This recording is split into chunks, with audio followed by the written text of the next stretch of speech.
Christmas, we're given 4 sets of readings, one for the vigil, one for the Mass and night, one for dawn, and one for the day. And we usually read the readings from the Mass for the day. We're allowed to use any of them.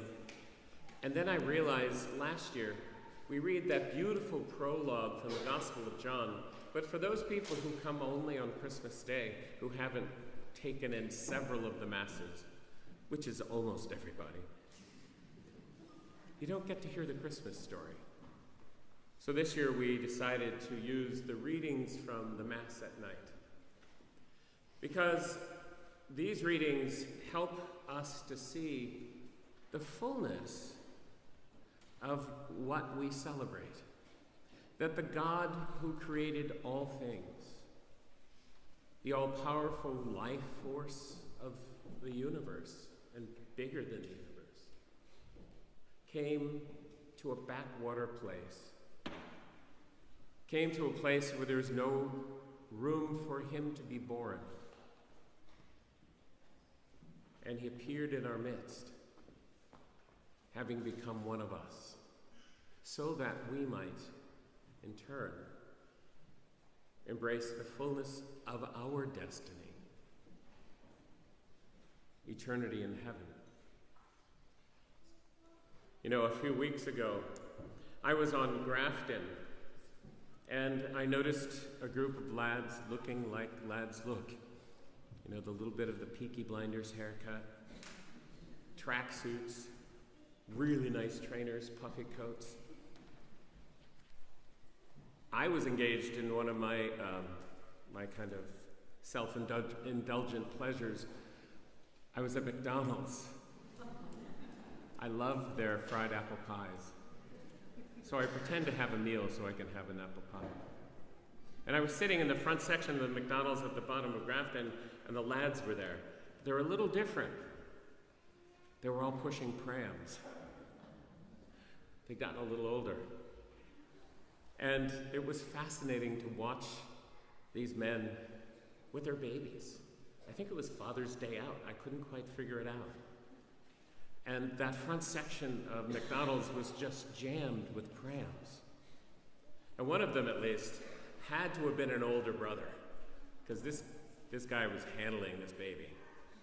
A couple of the others looked a little more like rookies. But as one of them came over to throw away some rubbish, I said, "Wow, I'm American, so I talk to everyone." I said, "Wow, things are a little different now, huh?" And he laughed and said, "Yes, they are." Then I said something like, "Is it okay?" And he grinned and he said, "It's great."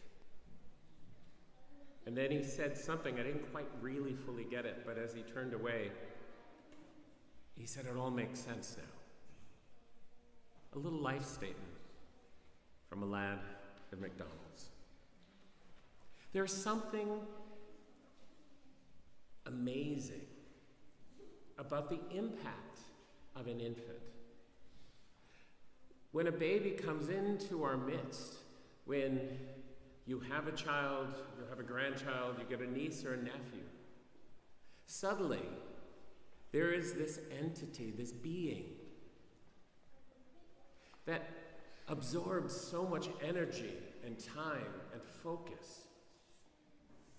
There is something life-changing, life-altering about a baby. Because a baby, I think, brings a sense of hope, of potential, of future, but also of the need to care and to take care of and to monitor and to raise. That brings something different out of us. And so it is unbelievably fitting, I think, unbelievably wonderful, that the all-powerful God, the one who created all things, came into our midst as the humblest and the most dependent human being, that we might get a different grasp, get a glimpse of how God sees. The experience of this Christmas for me has been very different. For years now, I've noticed that at the Feast of Christ the King, just before Advent, we begin to focus on the end times and the fullness of Christ's second coming before we transition into the three comings of Christ in Advent, where we prepare for this, the celebration of his birth, as we look forward to that final coming, and then also look at our own hearts and see where Christ comes every day in our midst and in our being, and try to plumb the depths of that a little bit. I realized, looking at the Christmas story, nothing has changed. You know, in the Eastern Church, this season they call Epiphany, not just the day of the arrival of the wise men, but the appearance of Christ. And it starts with the Annunciation, really.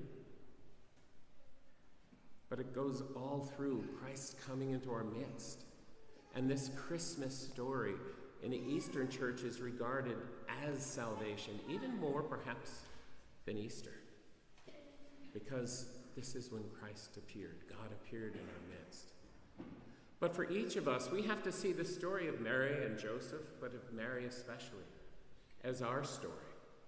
That there was a moment when the angel Gabriel appeared to her and announced the coming of Christ, announced that she was favored by God, and asked her, "Will you bear the Son of God?"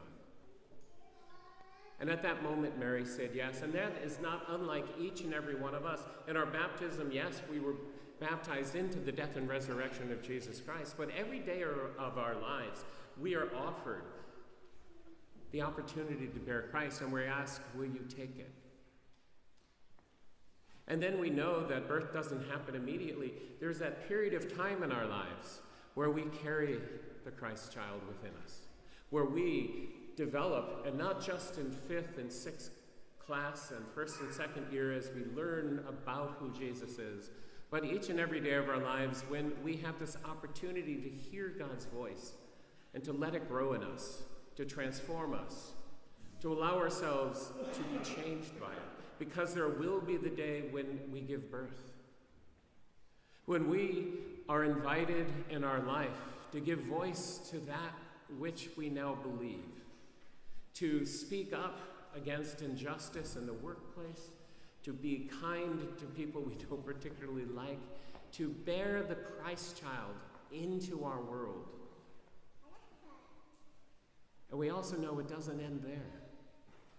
That just as Mary and Joseph had to take this child and raise it to adulthood, so our faith in us must transition from that childlike faith of a 6-year-old and a 7-year-old, that adolescent-like faith of a 14-year-old, into the full adult faith where increasingly more and more Christ is present in us simply because we allowed him to grow. And more naturally, our actions match what we want, what we believe.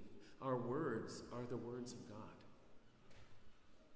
For if we want this child whom we celebrate today to be known across the world, if we want the salvation he brings to be embraced by everyone, his light must shine, and it shines through us. His words must be spoken, and they are spoken by us. His healing actions must be allowed to take place, and they happen through these hands. May we, as we approach the altar of salvation today, as we hold out our hands to receive the body of Christ, may we ask God to help us to open our hearts just a little bit more, that we might be the living presence of Christ, that we may bear him forth for all the world to see.